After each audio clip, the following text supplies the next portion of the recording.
Hai semua, kali ini saya akan memaparkan penerapan anti korupsi di lingkungan kerja. Sebelumnya perkenalkan diri saya, Dr. Agung Parnata Damanik, peserta Latsar CPNS Angkatan 50, kelompok 3, yang dibimbing langsung oleh Widya Suara Dr. Dumasari Harahap, SH MSI. Secara sederhana, korupsi dapat diartikan sebagai tindakan setiap orang yang secara melawan hukum melakukan perbuatan memperkaya diri sendiri atau orang lain atau suatu korporasi yang dapat merugikan keuangan negara atau perekonomian negara. Kita masuk ke jenis-jenis korupsi.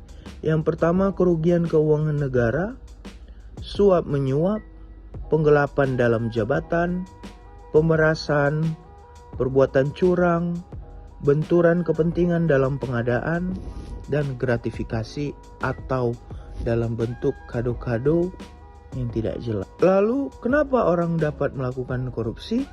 Semuanya karena ada penyebabnya. Penyebabnya ada dua, dalam faktor internal, lalu faktor eksternal.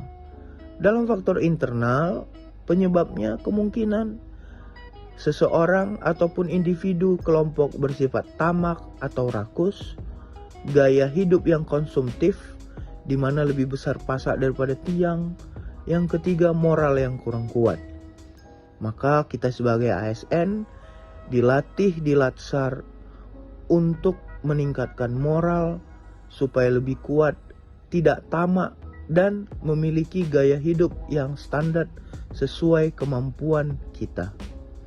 Lalu ada faktor eksternal, itu seperti faktor politik, faktor hukum, faktor ekonomi, dan faktor organisasi. Lalu secara general, faktor-faktor penyebab terjadi korupsi dapat terjadi karena yang pertama, kurang adanya teladan dari pemimpin, tidak adanya kultur organisasi yang baik, sistem akuntabilitas di instansi pemerintah kurang memadai, manajemen cenderung menutupi korupsi di dalam organisasi, dan yang terakhir karena lemahnya pengawasan. Maka jika terjadi korupsi, maka menimbulkan dampak-dampak.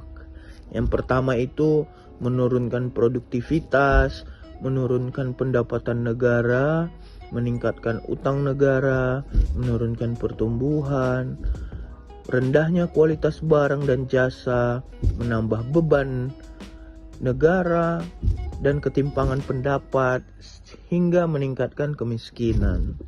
Lalu jika dalam pemerintahan, maka dampak-dampak yang bisa terjadi yaitu etika sosial yang mati, birokrasi tidak efisien, hilangnya fungsi pemerintah. Nah, lalu kita masuk ke ciri-ciri korupsi, di mana yang pertama dilakukan lebih dari satu orang, lalu merahasiakan motif, ada keuntungan yang ingin diraih, berhubungan dengan kekuasaan atau kewenangan tertentu, berlindung di balik pembenaran hukum, melanggar kaidah, kejujuran, dan norma hukum. Penerapan anti korupsi yang dapat kita lakukan di lingkungan kerja, yang pertama yaitu jujur.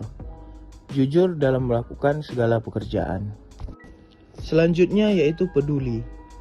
Peduli yang pertama membantu rekan kerja dalam kesusahan, memberikan pengobatan gratis bagi pasien yang tidak mampu, ikut kegiatan turun lapangan untuk lebih dekat lagi dengan masyarakat di lingkungan kerja. Selanjutnya mandiri, melaksanakan tugas tanpa menunggu perintah atasan, lalu mampu mengambil sikap dalam situasi kritis. Selanjutnya disiplin, kita sebagai ASN harus datang tepat waktu, tidak terlambat, absen sesuai waktunya, lalu dalam melakukan pekerjaan tidak bermain-main, dan pulang juga dalam tepat waktu. Selanjutnya ada tanggung jawab, di mana kita harus bertanggung jawab atas semua tugas yang kita kerjakan di unit kerja kita. Bekerja sepenuh hati dan menciptakan suasana yang kondusif, ceria, agar setiap yang kita lakukan akan berakhir dengan baik. Selanjutnya bekerja keras, artinya di unit kerja kita harus berdedikasi tinggi. Lalu tidak mengeluh dan gigih menghadapi setiap rintangan. Selanjutnya sederhana, di mana contoh konkretnya kita di lingkungan kerja mengenakan pakaian yang pantas dan sederhana sesuai dengan norma yang berlaku. Lalu berani. Berani artinya terbuka dalam menerima kritikan di lingkungan kerja, berani menyatakan pendapat, dan berani mengatakan tidak jika memang itu benar. Dan yang terakhir yaitu adil, di mana kita harus adil sesama rekan kerja kita di lingkungan kerja. Tidak membeda-bedakan satu dan yang lain. Baiklah, mungkin itu saja yang bisa saya jelaskan mengenai nilai-nilai dasar anti korupsi. Semoga dapat diterima. Jika ada kekurangan saya mohon maaf. Atas segalanya saya ucapkan terima kasih banyak.